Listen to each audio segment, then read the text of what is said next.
하나님의 사랑이 당신의 삶 가운데 가득하기를 축복합니다. 하나님의 은혜가 우리 가운데 가득하길 기도합니다.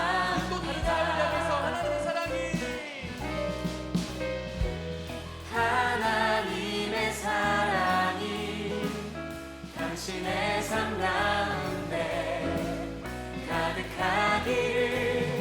여러분 안녕하세요. 평안한 한 주 되었길 바라며 저희 같이 기도하심으로 저희 예배를 시작하도록 하겠습니다.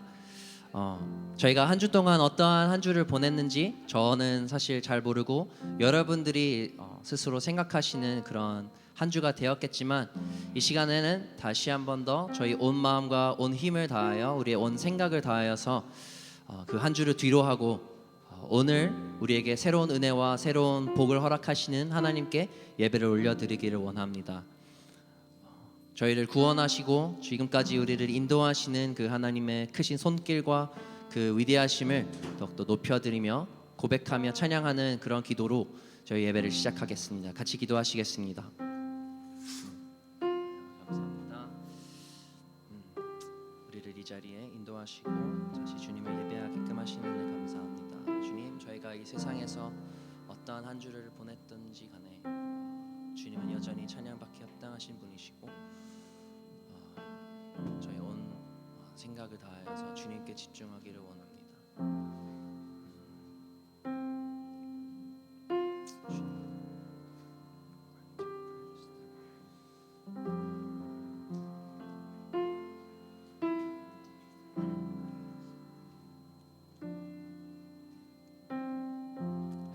사랑의 하나님 감사합니다. 저희가 죄인으로 한 주를 살아간 그런 모습들이 있고 주님을 생각하지 못하고 주님을 기억하지 못하는 그런 순간들이 참 많았겠지만, 다시 한 번 더 저희를 이 자리에 주님의 자녀로 불러주시고 주님의 예배하게끔 허락하시는 은혜 참으로 감사드립니다. 주님, 저희의 모든 분주함과 모든 불안함 내려놓고 저희의 찬양받기 합당하신 그 하나님의 이름을 높여 찬양하기를 원합니다. 저희의 예배 기쁘게 받아주시옵소서. 감사드리며 이 모든 걸 예수님의 이름으로 기도드립니다. 아멘. 저희 같이 우리 하나님을 더욱더 높여드립시다.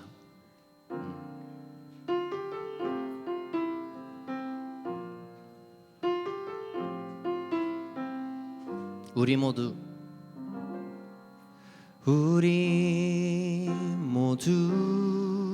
예배하는 자 되어 온전히 영과 진리로 주를 예배하자. 주가 우리와 함께 영원히 함께 하시고 마르지 않는 샘물로 우리를 채우시리라.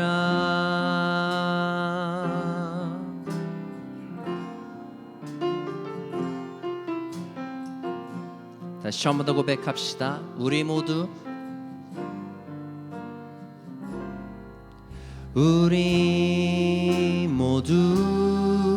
예배하는 자 되어 온전히 영과 진리로 주를 예배하자.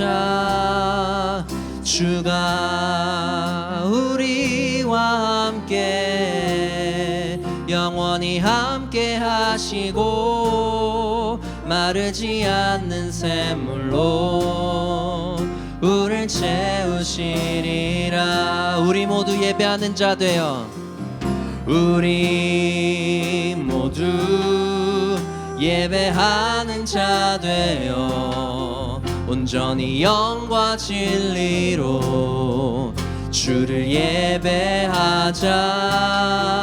주가 우리와 함께 영원히 함께 하시고 마르지 않는 샘물 샘물로 우리 목소리 높여 고백합시다. 우리 모두 예배하는 자 되어 우리 모두 예배하는 자 되어 온전히 영과 진리로 주를 예배하자. 주가 우리와 함께 영원히 함께 하시고 마르지 않는 샘물로 우리를 채우시리라. 우리 모두 예배하는 자 되어 우리 모두 예배하는 자 되어 온전히 영과 진리로 우리 크신 하나님을 예배합시다. 아멘. 주가 우리와 함께 영원히 함께 하시고 마르지 않는 샘물로 우리를 채우시리라. 우리 모두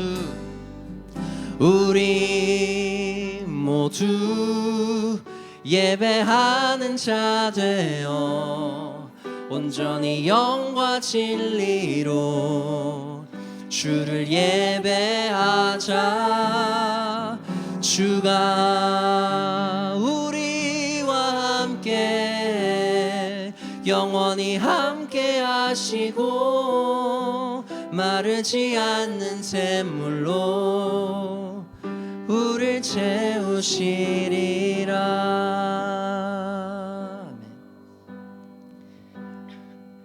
저희 이 시간 새로운 노래를 한번 고백을 해볼 텐데요.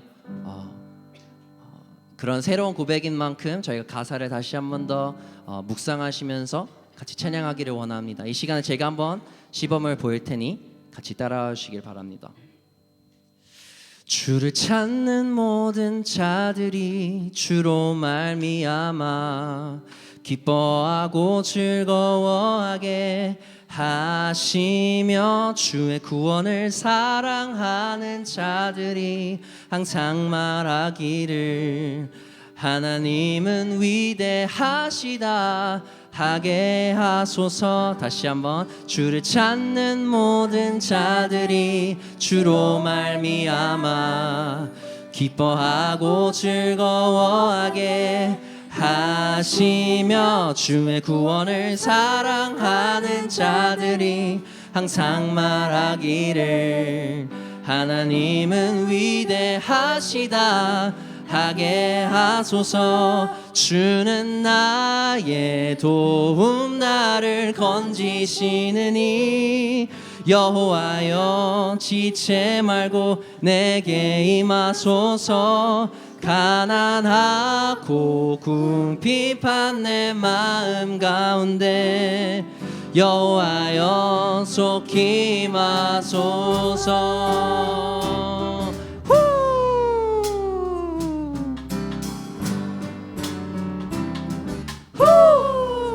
여러분 같이 한번 이 추임새를 같이 한번 해보는 시간을 가져볼게요. 이 연습이 필요할 수도 있으니까 옆에 있는 사람들 눈치 보지 마시고 여러분들이 만약에 기쁘시다면 같이 외치기를 바랍니다. 하나 둘 셋 후! 성가대 한번 해볼까요? 성가대 둘 셋 넷. 저희 청년부 하나 둘. 저희 모든 남전도회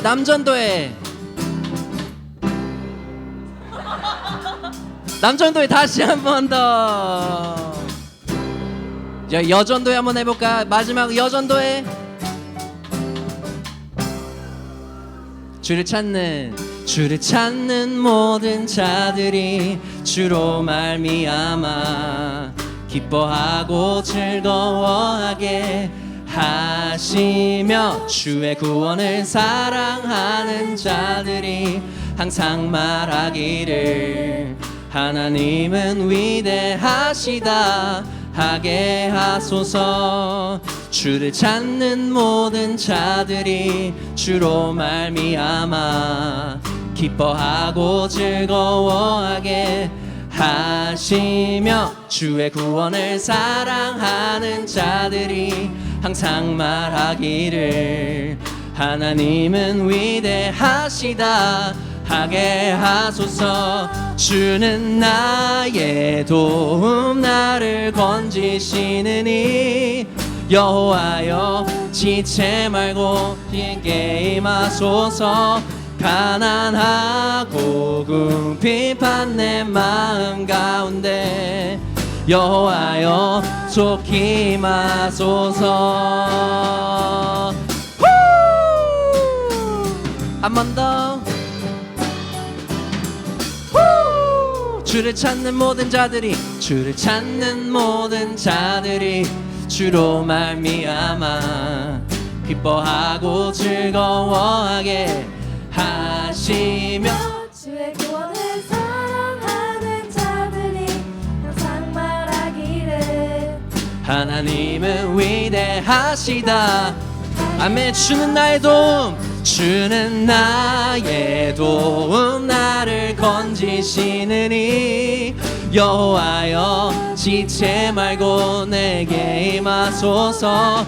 가난하고 궁핍한 내 마음 가운데 여호와여 속히 임하소. 주는 나의 도움이시며 주는 나의 도움 나를 여호와여 지체 말고 내게 임하소서. 가난하고 궁핍한 내 마음 가운데 여호와여 속히. 마지막으로 한 번 더. 주는 나의 도움 나를 건지시느니 주는 나의 도움 나를 건지시느니 여호와여 지체 말고 내게 임하소서. 가난하고 궁핍한 내 마음 가운데 여호와여 속히 여호와여 속히 임하소서. 여호와여 속히 임하소서. 여호와여 속히 임하소서.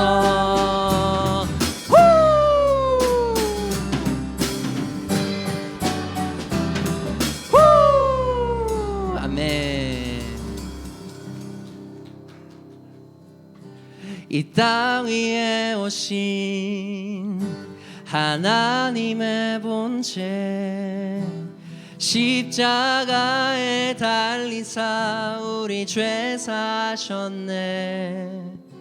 하나님이 그를 지극히 높여 모든 이름 위에 뛰어난 이름을 주사 우리 예수 이름 앞에 절하고 모든 입이 주를 시인해. 영광 중에 오신 주를 보리라. 선포해 왕께 만세 왕께 만세. 존귀와 위엄을 찬양해. 왕의 왕께 만세. 주 예수 하나님. 저희 같이 일어나서 다시 한 번 더 찬양합시다.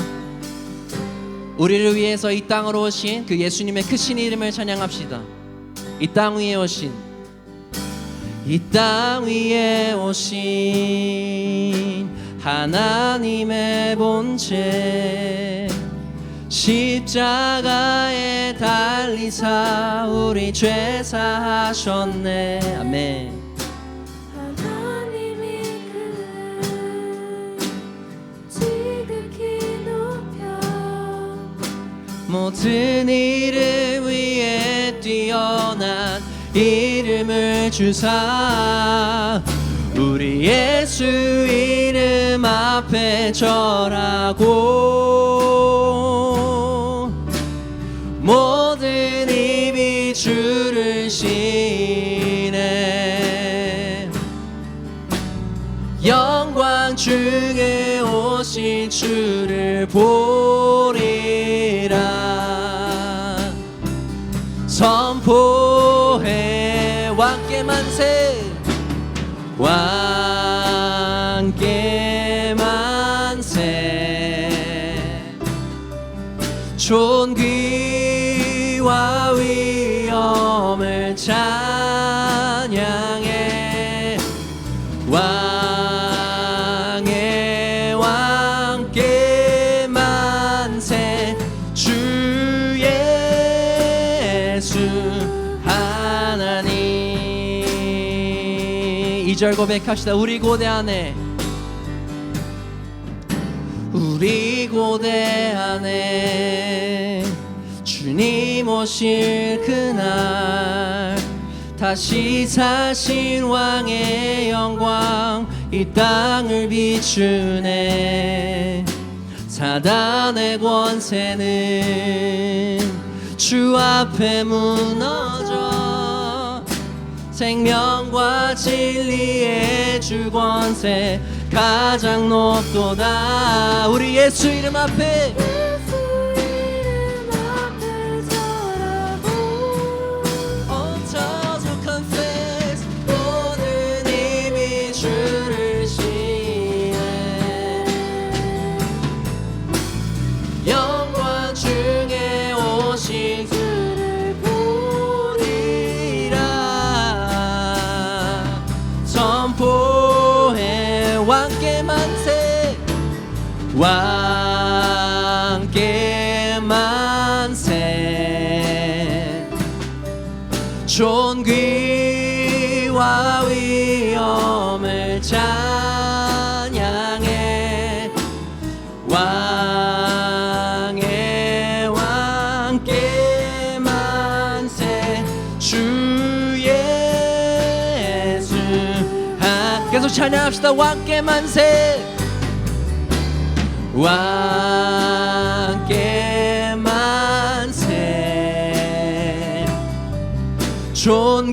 존귀와 위엄을 찬양해 왕의 왕께 만세 주 예수 하나님 우리 하나님은 찬양받기 합당하신 분이시니다. 아멘. 저희 시간 더욱더 예배로 나아가실 때 우리 예수님의 그 크신 이름과 그 업적들을 다시 한 번 더 찬양하며 나아가십시다. 예수님은 본래 하나님이셨는데 인간의 그 가장 낮은 모습으로 이 땅에 오셔서 우리의 그 모든 죄악들을 우리의 모든 더러움들을 씻기시려고 가장 겸손한 죽음을 당하셨습니다. 그렇지만 또 하나님은 그 예수님을 다시 살리시고 그 영광의 면류관을 씌우시면서 가장 높고 위대한 이름으로 그 예수님의 이름을 올리셨음을 고백합니다. 이 시간 더욱더 우리 하나님의 이름을 예수님의 이름을 찬양하며 이 모든 예배의 주인은 하나님 되십니다 라는 고백을 가지고 우리 더욱더 예배함으로 나아가십시다. 같이 기도합시다. 하나님 아버지 감사합니다.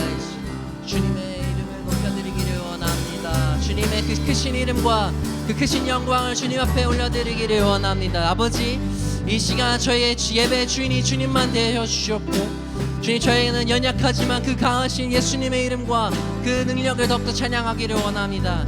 우리의 죄를 그 십자가에서 그 모든 것을 씻겨주셨고 그 모든 이름보다 뛰어난 그 이름을 찬양하기를 원합니다. 아버지 영광 받아 주옵소서.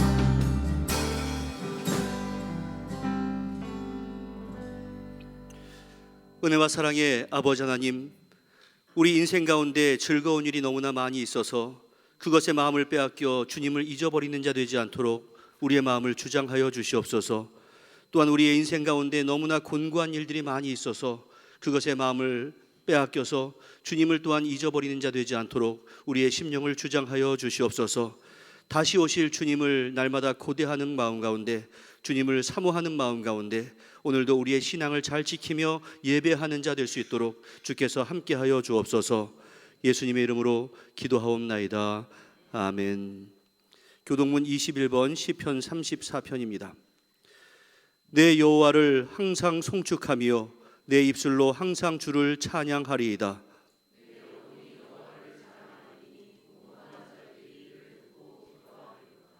나와 함께 여호와를 광대하시다 하며 함께 그의 이름을 높이세.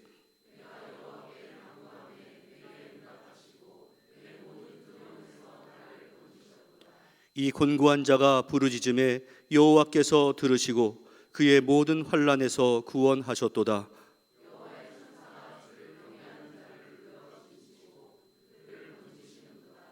너희는 여호와의 선하심을 맛보아 알지어다. 그에게 피하는 자는 복이 있도다.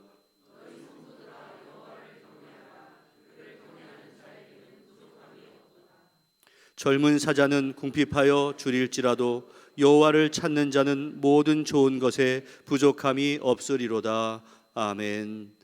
전능하사 천지를 만드신 하나님 아버지를 내가 믿사오며 그 외아들 우리 주 예수 그리스도를 믿사오니 이는 성령으로 잉태하사 동정녀 마리아에게 나시고 본디오 빌라도에게 고난을 받으사 십자가에 못 박혀 죽으시고 장사한 지 사흘 만에 죽은 자 가운데서 다시 살아나시며 하늘에 오르사 전능하신 하나님 우편에 앉아 계시다가 저리로서 산자와 죽은 자를 심판하러 오시리라.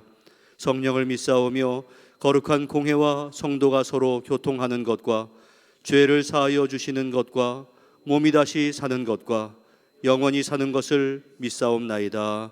아멘.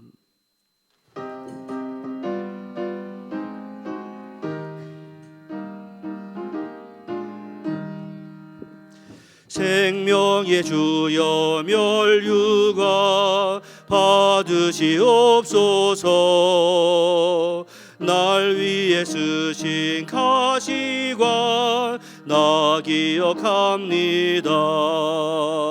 저 겟세마네 기도를 늘 기억하게 하시고 그 십자가의 은혜로 날 인도하소서. 누셨던 무덤 내게도 보이시옵소서. 잠드신 동안 천사가 굳게 지키었네. 저 겟세마네 기도를 늘 기억하게 하시고 그 십자가의 은혜로 날 인도하소서. 마리아처럼 새벽에 주께로 갑니다. 빈 무덤 내게 보이사 날 가르치소서. 저 겟세마네 기도를 늘 기억하게 하시고 그 십자가의 은혜로 날 기억하소서. 고난의 잔을 날 위해 다 마셨나이다. 나 항상 나의 십자가 감당케 하소서. 저 겟세마네 기도를 늘 기억하게 하시고 그 십자가의 은혜로 날 인도하소서. 아멘.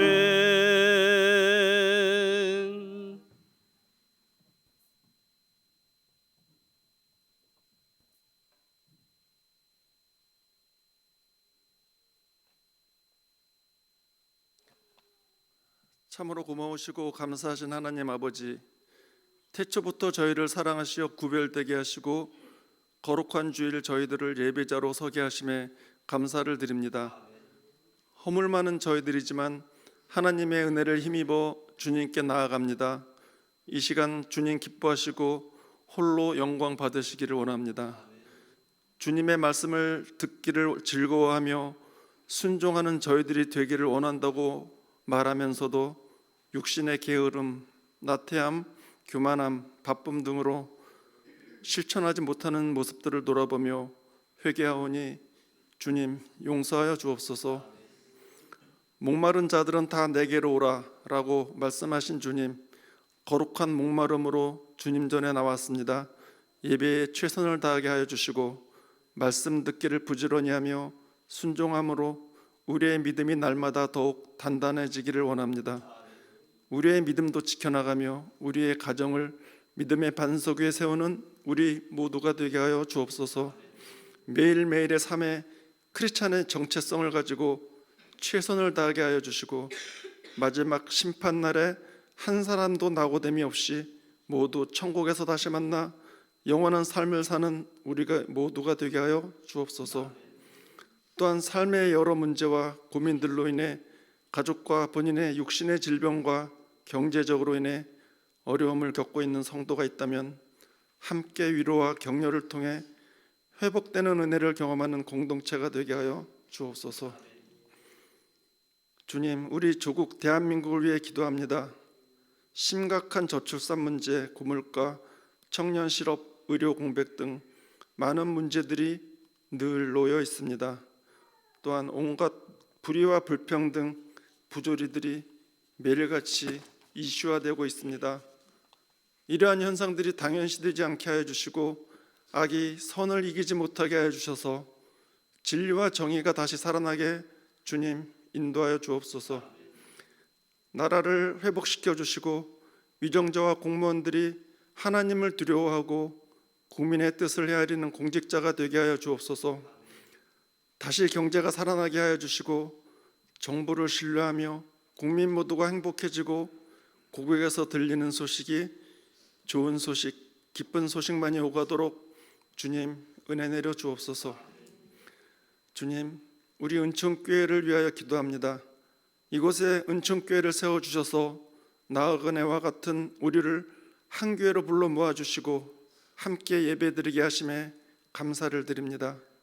은총교회를 이곳에 세워주신 주님의 섭리가 있는 줄 아오니 모든 성도들 주님의 참뜻이 무엇인지를 잘 깨닫고 행하며 살게 하여 주옵소서. 새로이 다시 시작하는 구역 예배에 열심으로 참석하게 해주시고 성도의 교제 속에서 서로를 위하여 중보기도하게 하여 주옵소서. 교회의 본질은 사랑입니다. 서로 사랑하고 이해하고 배려하며 겸손한 자세로 교인의 지체로서 맡은 역할에 최선을 다해 충성하는 은총교인들이 되게 하여 주옵소서. 장지연 목사님 건강을 지켜주시고 말씀을 대언하실 때 우리의 심령을 파고들어 도전이 되게 하시고 내 영혼이 힘을 얻고 하나님의 사람으로 성숙되게 하여 주옵소서. 김 목사님의 귀한 사역에도 함께 하시고 맡은 부서들을 생명의 꼴로 먹일 때 주님의 은혜가 나타나게 하시고 모든 환경을 살피시어 부족함이 없게 하여 주옵소서. 하나님께 영광 돌리고자 하는 태멘 찬양팀과 시온 성가대원들에게 축복하여 주시고 은혜로 드리는 아름다운 찬양을 주님 흠양하여 주옵소서. 예배를 위하여 수고한 모든 봉사자에게 봉사의 기쁨이 있게 하시고 그들의 수고를 기억하여 주옵소서. 주님께 향한 우리의 섬김과 사랑이 이 교회 안에 온전히 이루어지기를 소원하오며 우리를 죽기까지 사랑하시는 예수 그리스도의 이름으로 감사기도 드립니다.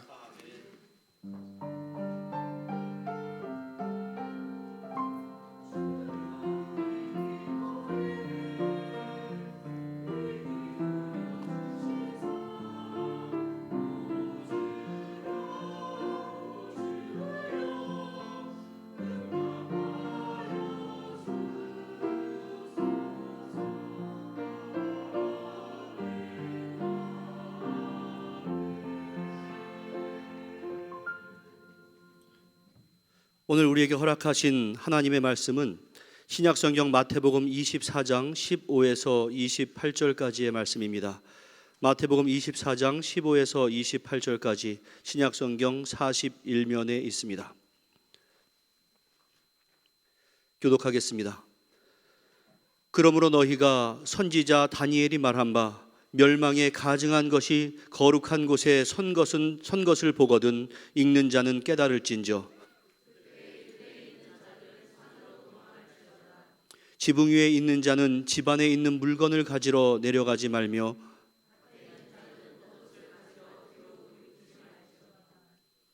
그날에는 아이벤 자들과 젖먹이는 자들에게 화가 있으리로다.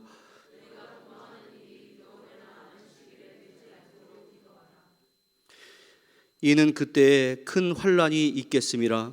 창세로부터 지금까지 이런 환란이 없었고 후에도 없으리라.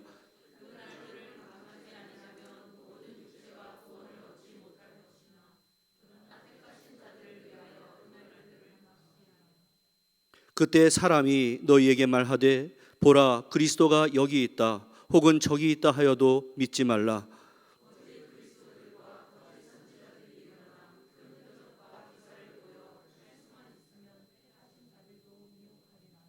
보라 내가 너희에게 미리 말하였노라.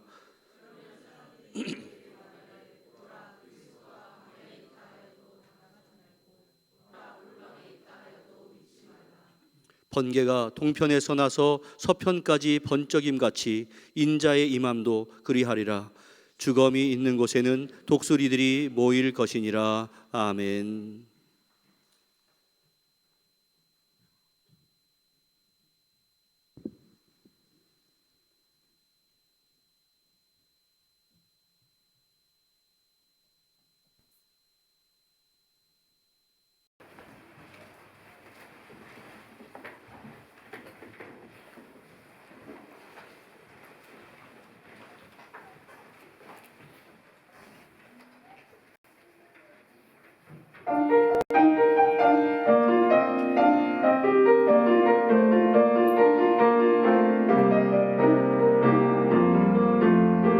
감사하리 우리 주께 감사하리 우리 주님께 감사하리 우리 주께 감사하리 우리 주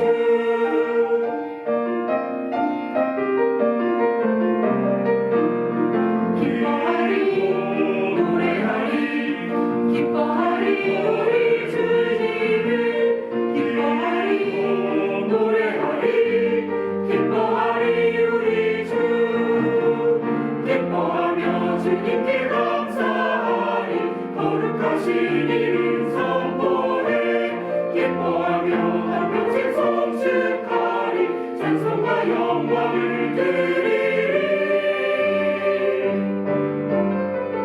오 하나님 우리를 창조 주시니 그 주님께 귀한 것들입니다.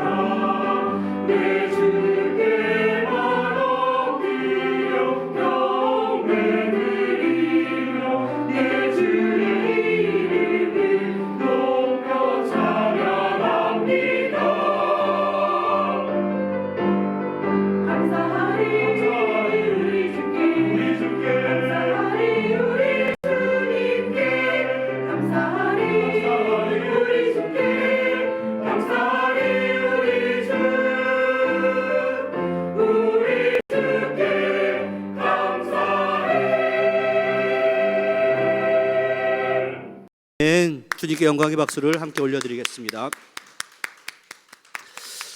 기도하겠습니다. 은혜와 사랑의 아버지 하나님, 우리의 입술과 삶 가운데서 기쁨과 감사가 넘치는 그러한 인생 될 수 있도록 하나님께서 돌보아 주시옵소서. 그래서 세상의 마음을 빼앗기지 아니하고 주님 앞에 초점을 맞춤으로 인해 기쁨과 감사가 샘솟을 수 있도록 함께하여 주시옵소서.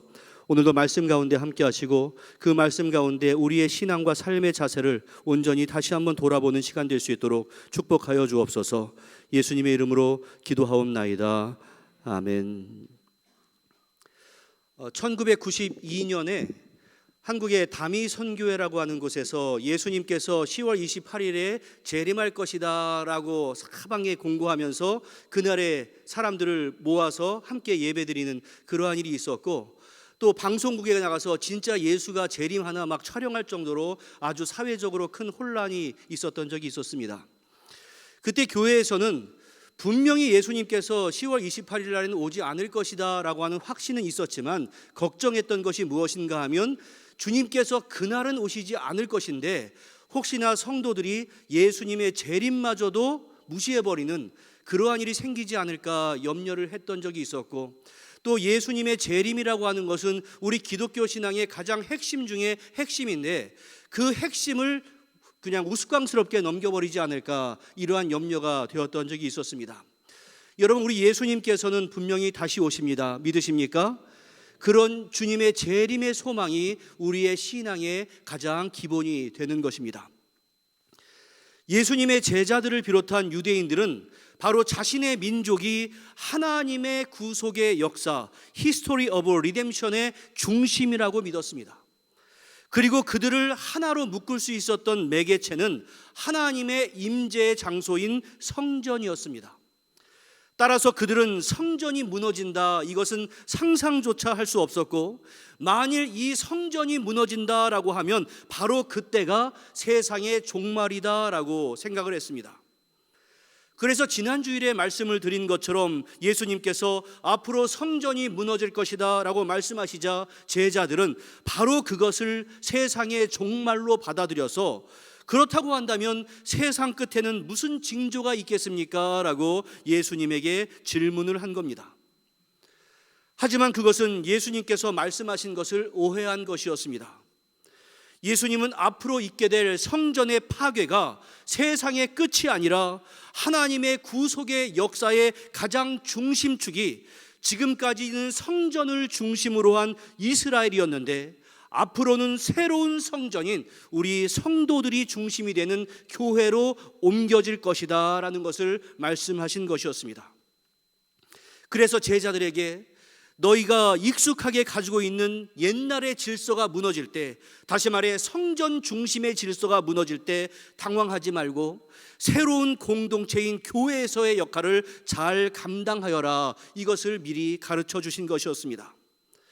따라서 24장과 25장에 나오는 마지막 때에 대한 가르침은 단지 마지막 때에 대한 두려움을 주기 위한 것이 아니라 그러한 변화의 상황 가운데서 우리 교회가 어떻게 대처하고 살아가야 할 것인가, 이것을 가르쳐준 말씀이었습니다. 지난 주일에 말씀드린 바와 같이 세상의 끝에 대해서 말씀하신 예수님께서는 오늘 15절 말씀에서 그러므로 너희가 선지자 다니엘이 말한 바 멸망에 가증한 것이 거룩한 곳에 선 것을 보거든, 이러한 말씀으로 시작합니다. 여러분, 저 말씀을 볼 때 도대체 무슨 말인지 아시겠습니까? 아마도 예수님 당시에도, 그리고 이 말씀을 읽게 되는 초대교회 상황 속에서도 대부분 이 말씀이 무슨 말씀인가 라고 깨닫지 못했던 것 같습니다. 그래서 우리 성경의 괄호에 있는 것처럼 읽는 자는 깨달을진저 라고 말씀하심으로 말미암아 이것은 절대로 가볍게 넘겨서는 안 된다라는 의미로 특별하게 강조를 하고 있는 것입니다. 그런데 이 부분, 선지자 다니엘 이렇게 나오는 이 부분은 다니엘서 11장 31절과 12장 11절에 나오는 내용입니다. BC 168년에 수리아의 왕 안티오쿠스 에피파네스가 예루살렘 성전을 공격해서 그 성전 안에 제우스의 상을 세우고 그 제단에서 유대인들의 율법에서 부정하게 취급되고 있었던 돼지를 제물로 바쳤던 일이 있었습니다. 그것은 이스라엘 민족에게 있어서 가장 치욕스러운 일이었습니다. 그런데 예수님께서는 그러한 다니엘서에 기록된 그 말씀처럼 앞으로 이 성전에서 동일한 모욕된 일이 발생할 것이다 라고 예언을 하시는 내용입니다. 예수님께서 예언하신 이 사건이 무엇을 의미하는가, 이것에 대해서는 다양한 의견이 있는데 가장 합당한 해석이 AD 66년경에 있었던 예루살렘 포위 작전을 의미한다고 여겨집니다. 오늘 본문과 병행 구절을 가지고 있는 누가복음 21장 20절의 말씀을 보면 너희가 예루살렘이 군대들에게 에워싸이는 것을 보거든 그 멸망이 가까운 줄 알아라 라고 되어 있기 때문에 그렇습니다. 그래서 이 주장, 예루살렘의 포위 사건이다 라고 하는 그 주장의 신빙성을 더욱더 지지해주고 있습니다. 그처럼 예루살렘이 공격당하고 성전이 파괴되는 일, 그리고 70년에 완전히 파괴되는데 그러한 일이 발생할 때 예수님은 어떻게 하라고 말씀하는가 한번 보십시오. 주님은 맞서 싸워라 이렇게 하지 않으셨습니다. 16절에 그때 유대에 있는 자들은 산으로 도망갈지어다 라고 말씀을 하셨습니다.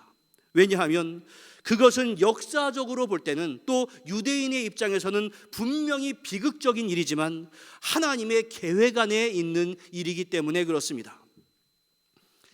유대인들에게 있어서 산은 아주 특별한 의미를 갖습니다. 그들은 산을 하나님의 보호와 도움의 근원지로 생각했습니다. 구약시대에 십계명을 받은 곳도 산이었고 모세가 하나님을 만난 곳도 산이었습니다. 그리고 예수님의 핵심 설교인 산상수훈도 역시 산에서 이루어졌습니다. 그리고 지금 종말에 관한 설교를 하는 곳도 바로 감람산입니다.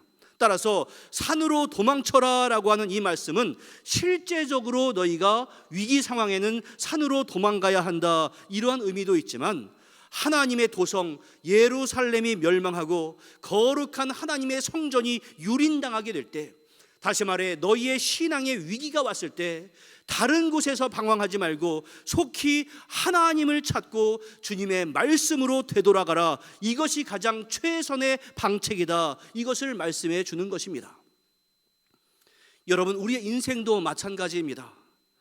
우리 인생 가운데 생각지도 못할 위기가 닥칠 수도 있습니다. 아니, 우리 대부분의 인생은 인생을 살아가면서 분명히 크든 작든 위기를 맞이하게 되어 있습니다.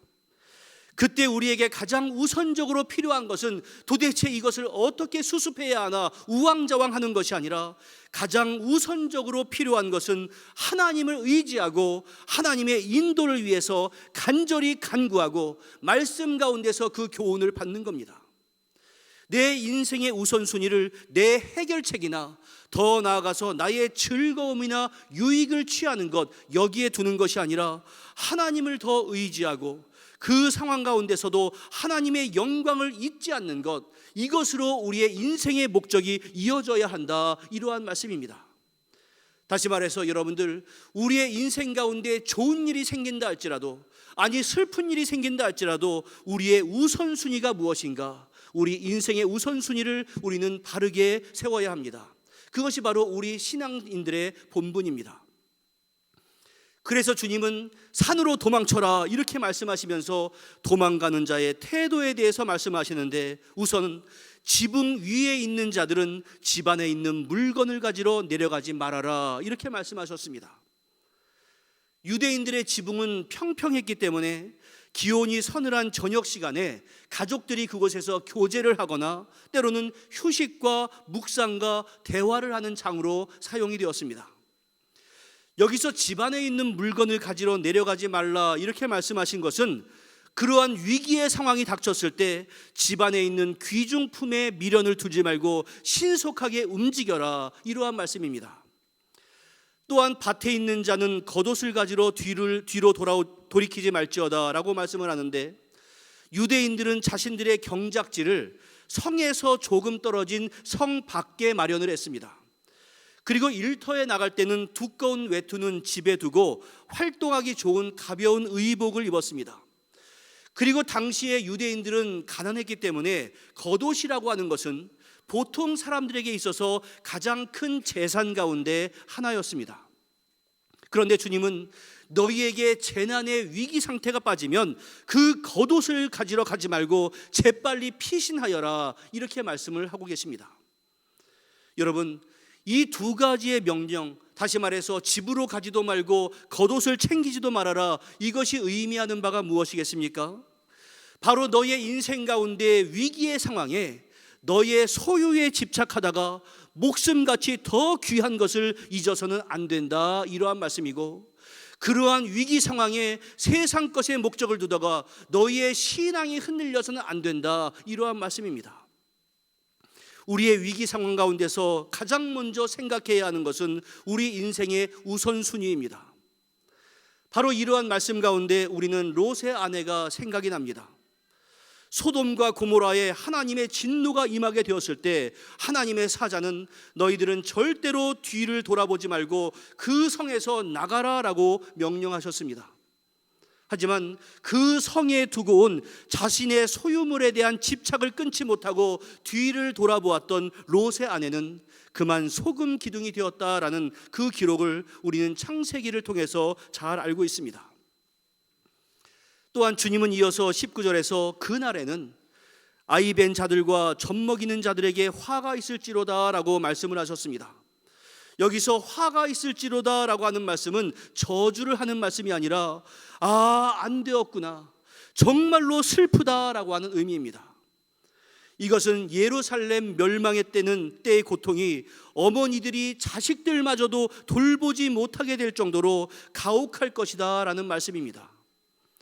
실제로 예루살렘 멸망 당시에 미처 도피하지 못한 유아와 어머니들이 예루살렘을 가득 메운 적이 있었고, 식량 부족으로 인해서 굶어 죽고 고통받는 자가 수없이 많아졌다라고 전해주고 있습니다.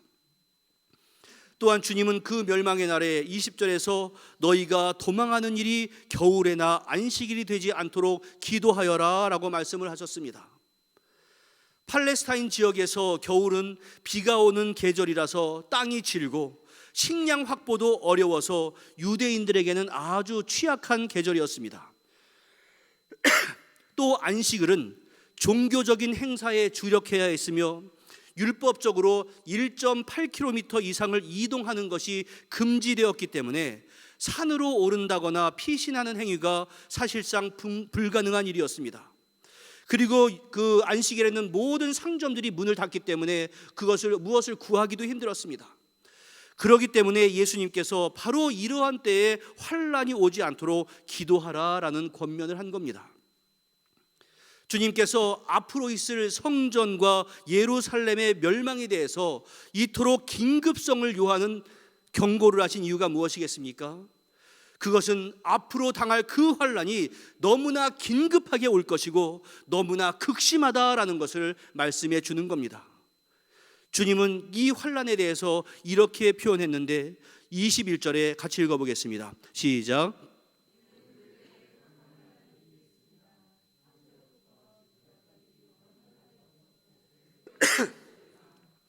이처럼 주님께서 전무후무한 환난을 말씀하신 것은 그냥 피상적인 경고가 아니라 역사적으로 그대로 이루어졌습니다.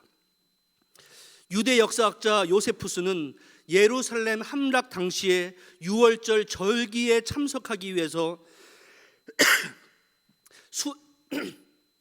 수많은 민중이 그 성내로 모여들었기 때문에 죄송합니다.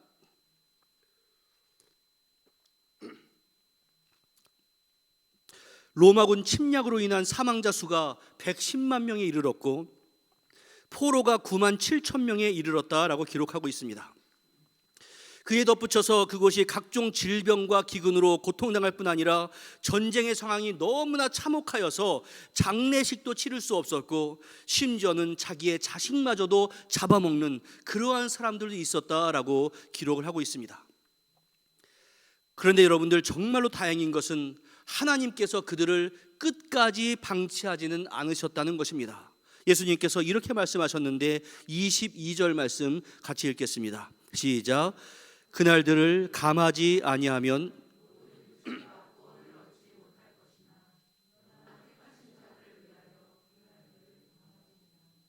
하나님께서 그날들, 다시 말해서 극심한 환난의 기간을 감하신다, 줄이신다라고 말씀하셨습니다. 만일 하나님께서 그 모든 사람을 그 환난 가운데 계속해서 내버려 두신다면 하나님의 백성들이 다 죽게 됨으로 말미암아 하나님의 구속사는 바로 거기서, 하나님의 구원의 역사는 바로 거기에서 끝이 나는 것입니다. 그러나 하나님은 그 환난의 날을 감하시는데 그 환난의 날을 감하시는 이유는 택하신 자들을 위하시기 때문이다라고 말씀을 합니다. 아무리 무서운 환란이 있다 할지라도 하나님은 그 가운데에서도 택하신 자들을 보호하신다는 약속이기도 합니다. 이러한 약속은 노아 시대의 홍수나 소돔과 고모라 성의 멸망을 상기시킵니다. 온 세상에 죄악이 관영하여서 하나님의 인내를 넘어가게 되었을 때 하나님은 홍수를 통해서 그들을 진멸하기로 작정하셨습니다. 그러나 노아를 비롯한 믿음의 사람은 방주를 통해 구원하셨습니다. 소돔과 고모라의 죄악이 넘쳐날 때 하나님은 그 성을 멸하시기로 작정하셨지만 아브라함과 함께 계속해서 그곳에 사는 의인들을 살리시려고 하는 노력을 하셨습니다. 여러분, 마찬가지입니다. 하나님께서 특별히 택하신 그 이스라엘이 겉으로는 하나님을 열심히 섬기는 척하지만 오히려 하나님의 임재의 장소인 성전을 통해서 하나님을 모욕할 때 하나님은 얼마나 마음이 아팠겠습니까? 내가 기도하라고 너희에게 준 이 성전, 하나님과 교제하고 제사하라고 한 이 성전에서 너희들이 장사나 하고 있고 그것으로 이익을 취하고 있으니 얼마나 악한 일인가 라고 하면서 하나님은 얼마나 괴로우셨겠습니까? 그리고 새로운 성전인 성도를 통해서 하나님의 구속 사역을 이루시기 위해, 다시 말해서 새로운 성전인 우리 성도를 통해서 그리고 교회를 통해서 하나님의 구속 사역을 이루기 위해서 건물 성전이 파괴되는 것을 묵인하시고 혈통적인 유대인들이 이방인들에 의해서 고난당하는 것을 허락하실 때 하나님은 또한 얼마나 마음이 아프셨겠습니까? 따라서 건물 성전에서 새로운 성전인 성도로 구속의 사역이 변화되는 일은 하나님의 편에서는 정말로 괴로운 일이었습니다. 다시 말해서 오늘날 우리 교회가 탄생하는 것은 그냥 그럭저럭 탄생하는 것이 아니라 하나님의 괴로움의 결과였다는 것입니다. 그럼에도 하나님의 구속의 역사를 진행하시기 위해서 모두를 멸망시키는 것이 아니라 택한 자를 남겨놓으셔서 그들로 하여금 하나님의 교회를 세우게 하신 것입니다. 그 택함을 받은 자들로 인해서 비록 세상이 멸망으로 다른 질 칠지라 할지라도 다른 한편에서는 오히려 교회를 통해서 하나님의 구원 계획은 새롭게 펼쳐지게 되었고, 그 하나님의 구원의 역사는 바로 예수님 이후 지금까지 2000년 동안 새롭게 펼쳐져 왔습니다. 따라서 당장의 성전 파괴와 극심한 환란의 예고는 멸망에 관계된 것이 아니라 궁극적인 세상의 완성, 하나님 나라의 다시 오심을 암시하는 희망의 예언이다라고 볼 수 있습니다. 우리 인생 가운데 고난이 있고 그로 인해서 너무나 괴로운 상황이 펼쳐진다 할지라도 우리 하나님께서는 택하심을 받은 자들을 절대로 포기하거나 버리지 않습니다. 믿으십니까? 바로 하나님의 택하신 자들을 통해서 계획하시는 하나님의 섭리가 분명히 있기 때문에 그렇습니다. 그리고 하나님께서 나를 통해서 역사하시는, 그리고 우리 교회를 통해서 역사하시는 그 계획이 분명히 있어 이것을 믿는 것이 우리가 바로 하나님을 향한 신앙을 올바로 지키는 자의 자세입니다.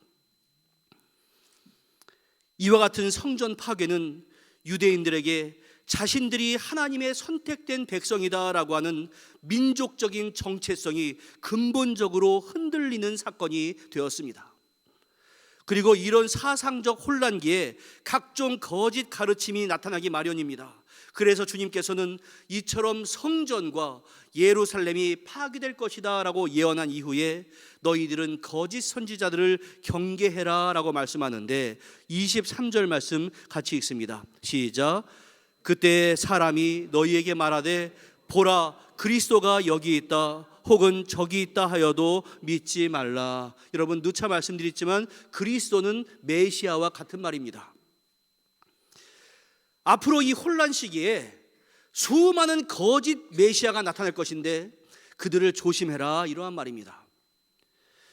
자칭 메시아가 여기저기에 나타나는 현상은 세상이 혼란스러울수록 더욱더 기승을 부리게 됩니다.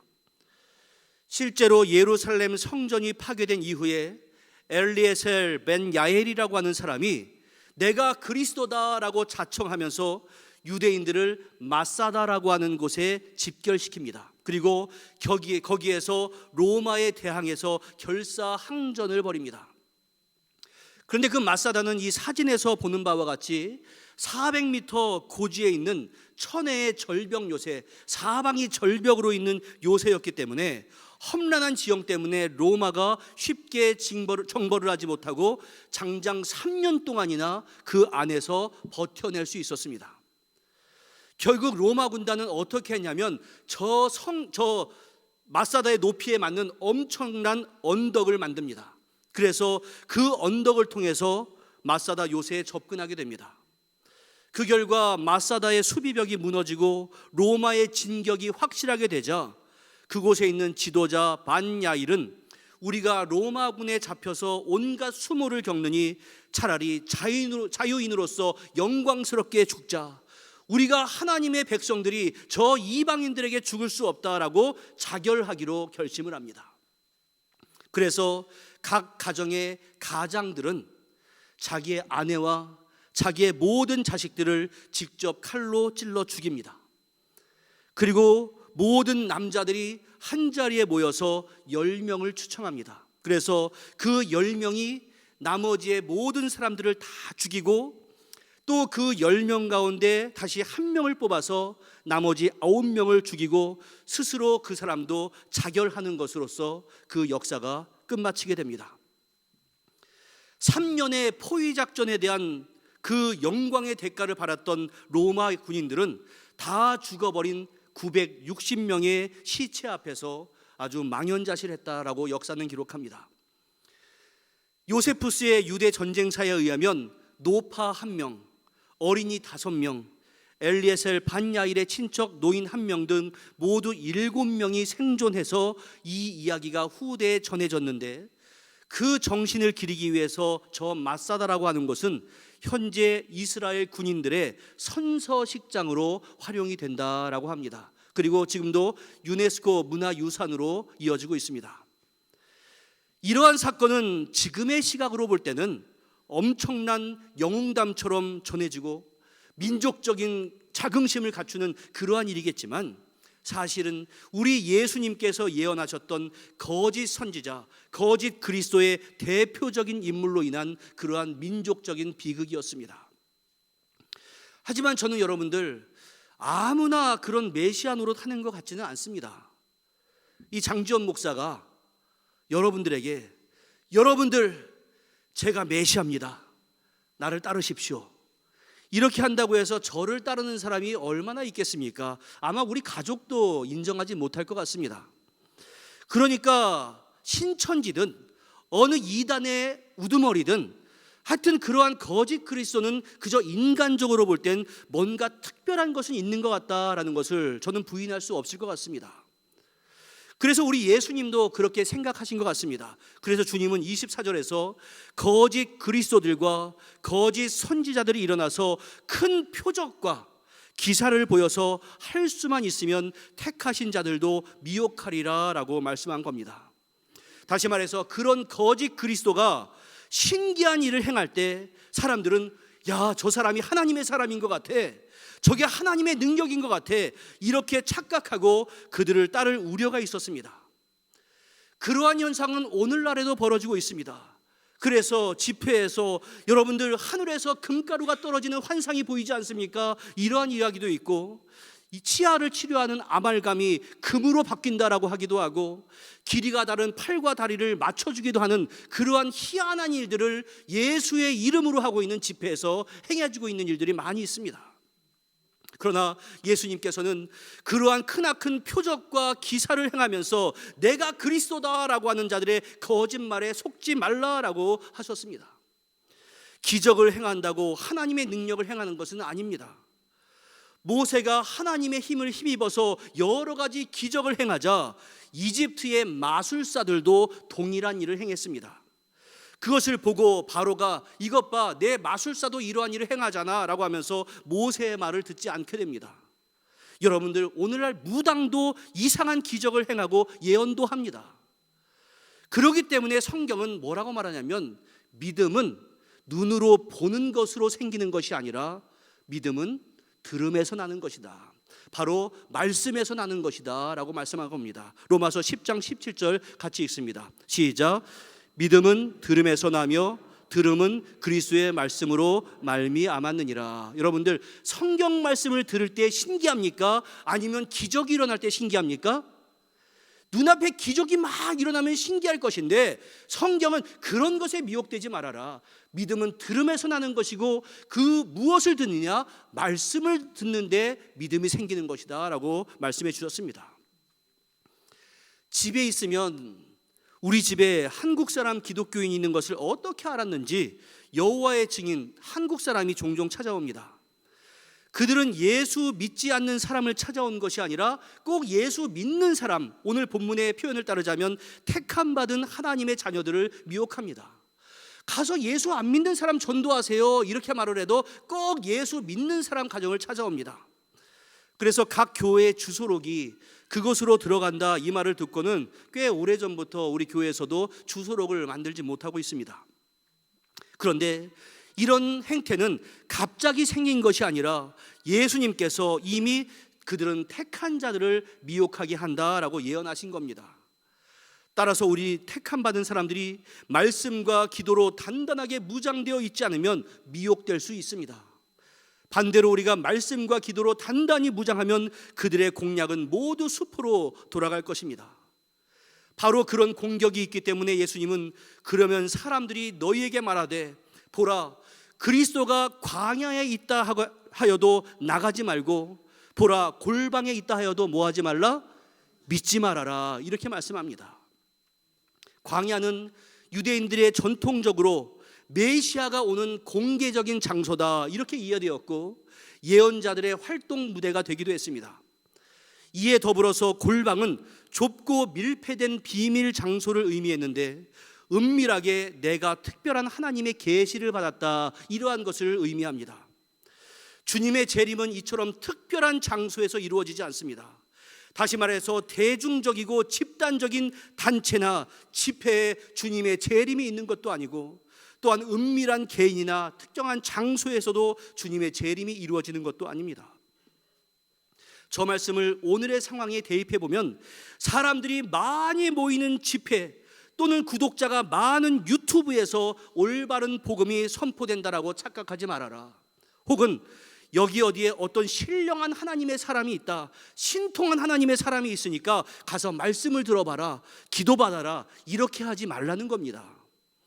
그런 사람들이 많이 모이는 곳, 때로는 신령한 은사가 있다는 곳, 그러한 곳을 통해서가 아니라 내가 속해 있는 교회가 사실 별것 아닌 것처럼 보여도 바로 교회 공동체를 통해서 그리스도의 복음은 선포된다라고 하는 것이 성경의 가르침입니다.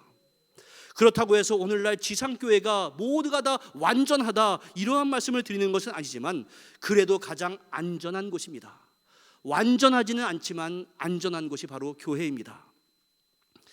성경의 몇 곳에서 예수님의 재림을 묘사하는데 다른 곳은 기회가 되면 나중에 보기로 하고 오늘 주님의 가르침에 의하면 번개가 동편에서 나서 서편까지 번쩍임같이 인자의 임함도 주님의 재림도 그리하리라 라고 되어 있습니다.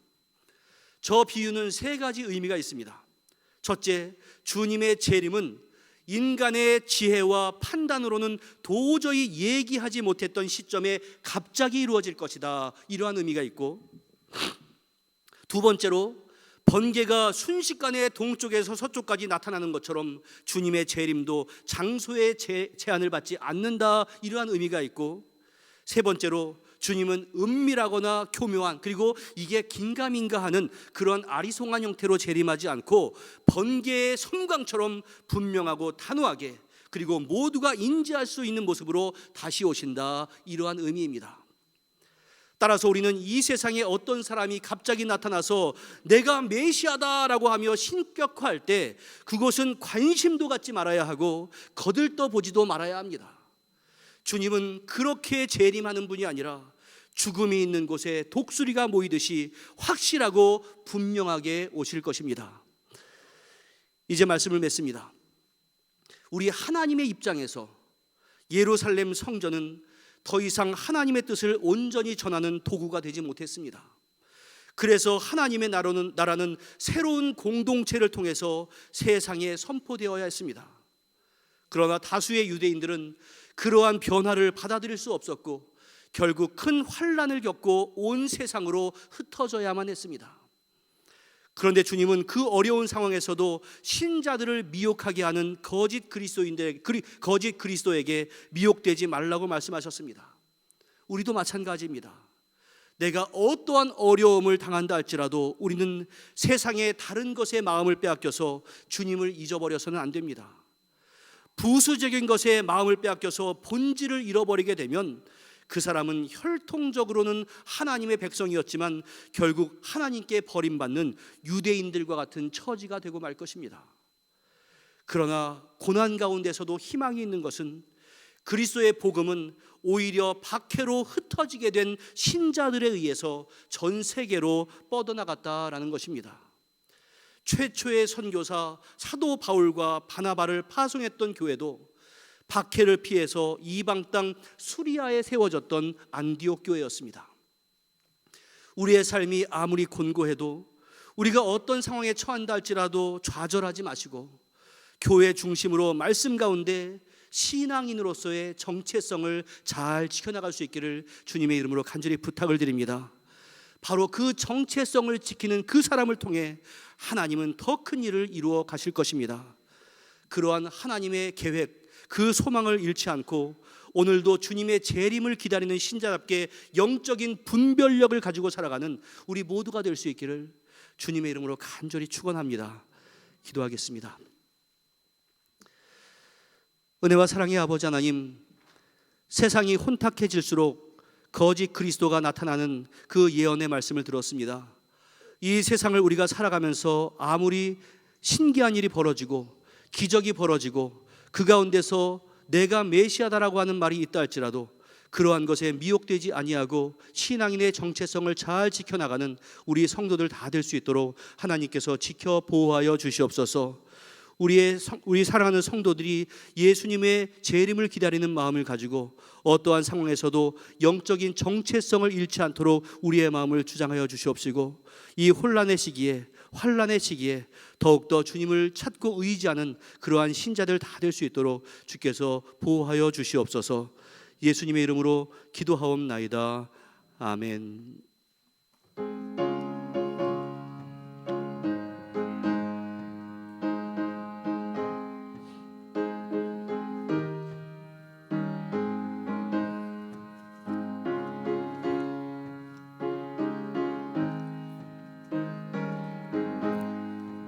내 영혼이 은총 입어 중한 죄짐 벗고 보니 슬픔 많은 이 세상도 천국으로 화하도다.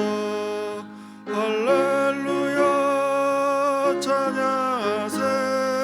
내 모든 죄 사함 받고 주 예수와 동행하니 그 어디나 하늘나라. 주의 얼굴 뵙기 전에 멀리 뵈던 하늘나라. 내 마음속에 이루어지니 날로 날로 가깝도다. 할렐루야 찬양하세. 내 모든 죄 사함 받고 주 예수와 동행하니 그 어디나 하늘나라. 높은 산이 거친 들이 조막이나 궁궐이나 내 주 예수 모신 곳이 그 어디나 하늘나라. 할렐루야 찬양하세. 내 모든 죄 사함 받고 주 예수와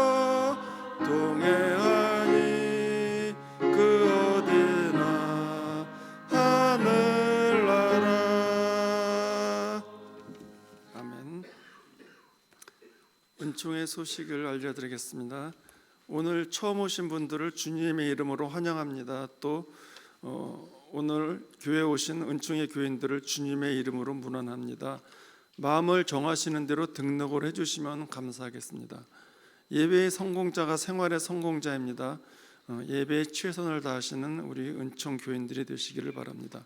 오늘은 총회 주일입니다. 총회를 위해 많은 기도를 부탁드리고 오늘 총회 주일 헌금을 드렸습니다. 혹시 오늘 못 드리신 분들은 다음 주일까지 부탁드리겠습니다. 이사분기 정기 재직회가 다음 주일 예배 후에 있습니다. 또 반가운 소식입니다. 다음 주일에는 조세라,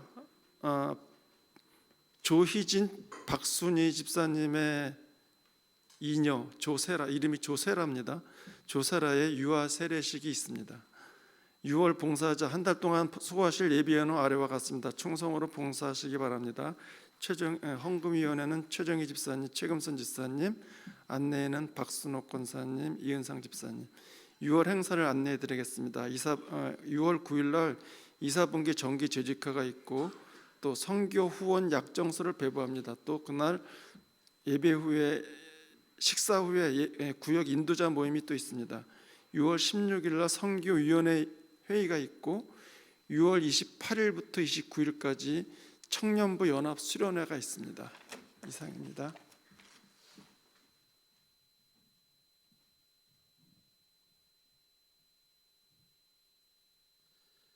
오늘 그 부탁의 말씀을 드려야겠는데, 예배 마친 후에 그 예배당에 있는 의자 가운데 긴 의자 있습니다.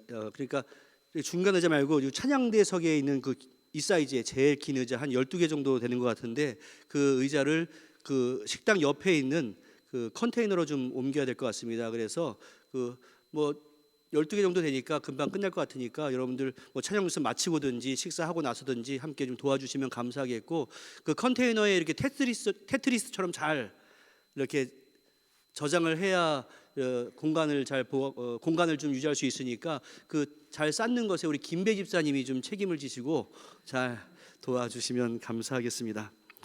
예, 그리고 금주의 생일자 안내해드리겠습니다. 6월 2일이 우리 김수민 청년이 생일이고, 또 6월 3일이 김주희 아기의 생일이고요. 우리 6월 8일이 허근옥 권사님의 생신이십니다. 다 같이 박수로 축하하도록 하겠습니다. 축하합니다. 예, 우리 감사의 제목 함께 나누겠습니다. 모든 상황 가운데 친히 역사하여 주시는 하나님의 사랑과 은혜와 긍휼로 강하고 담대한 믿음 허락하여 주신 감사합니다.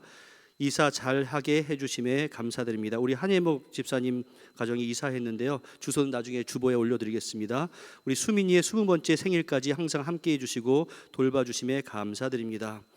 또 주희의 첫 번째 생일을 감사드립니다. 지난 1년 동안 주희와 함께하신 주님의 은혜와 사랑에 감사하며 늘 주님 은혜 가운데 거하는 주희의 삶이 되기를 기도합니다. 이러한 감사의 제목들이 있었습니다. 기도하겠습니다. 은혜와 사랑의 아버지 하나님, 오늘도 우리들에게 귀한 주의를 허락하시고 우리가 마음을 확정하여서 주님 전에 나와서 예배드리게 하시니 은혜 진심으로 감사를 드립니다. 예배를 드리면서 주님 앞에 귀한 예물을 바쳐드립니다.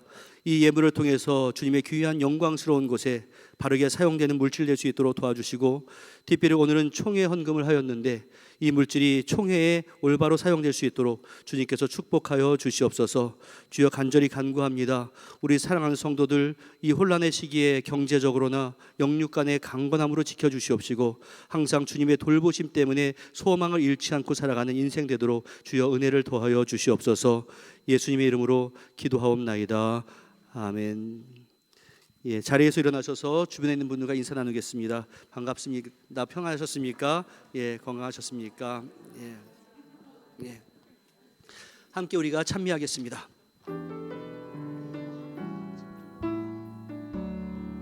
화려하지 않아도 정결하게 사는 삶, 가진 것이 적어도 감사하며 사는 삶, 내게 주신 작은 일 나눠주며 사는 삶, 이 이것이 나의 삶의 행복이라오. 눈물 날 일 많지만 기도할 수 있는 것, 억울한 일 많으나 주를 위해 참는 것, 비록 짧은 작은 삶 주 뜻대로 사는 것, 이것이 나의 삶의 행복이. 이것이 행복이라고 서로 축복하면서 이것이 행복이라고. 세상은 알 수 없는 하나님 선물, 이것이 행복이라오. 하나님의 자녀로 살아가는 것, 이것이, 우리 다시 한번 이것이 행복이라오. 이것이 행복이라오. 세상은 알 수 없는 하나님 선물, 이것을 행복이라오. 하나님의 자녀로 살아가는 것, 이것이 행복이라오. 주변에 있는 분들 꼭 안아주시고 손을 꼭 잡아주시고 행복한 한 주간 되시기를 빕니다. 행복한 한 주간 되시기를 기도하겠습니다.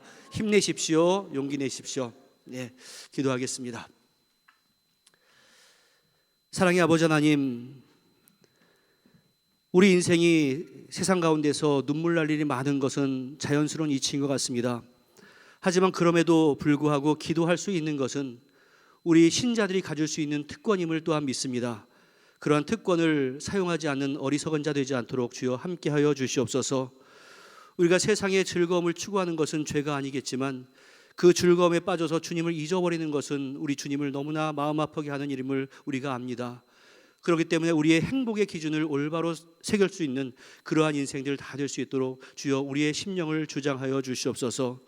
그 모든 일들을 내가 스스로 감당하기는 너무나 어렵사오니 성령 하나님께서 내 마음을 주장해 주시고 또 내 마음을 지배하여 주시옵소서. 그래서 성령 충만한 역사로 말미암아 우리가 기쁜 일 있을 때 찬양하고 어려운 일 있을 때 간구하는 그러한 믿음의 사람들이 다 되어질 수 있도록 주여 돌보시고 함께하여 주시옵소서. 은혜와 사랑의 아버지 하나님, 우리 사랑하는 성도들이 가지고 있는 소원과 기도의 제목이 있습니다.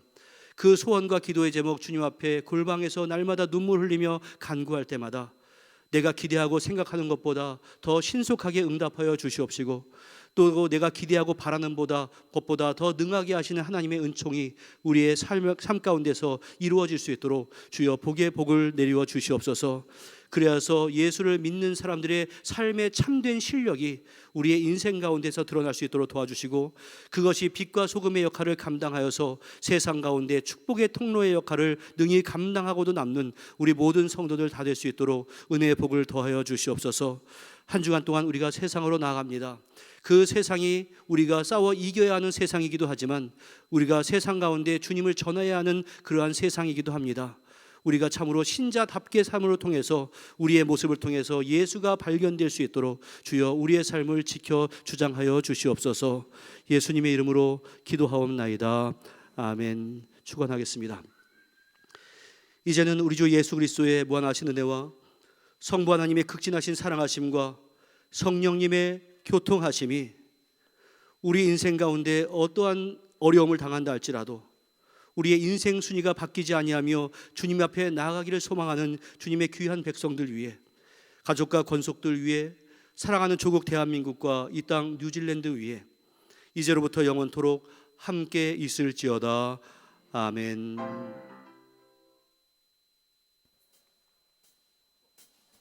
주를 찾는 모든 자들이 주로 말미암아 기뻐하고 즐거워하게 하시며 주의 구원을 사랑하는 자들이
살아계신 주님만을 찬양합니다. 아멘.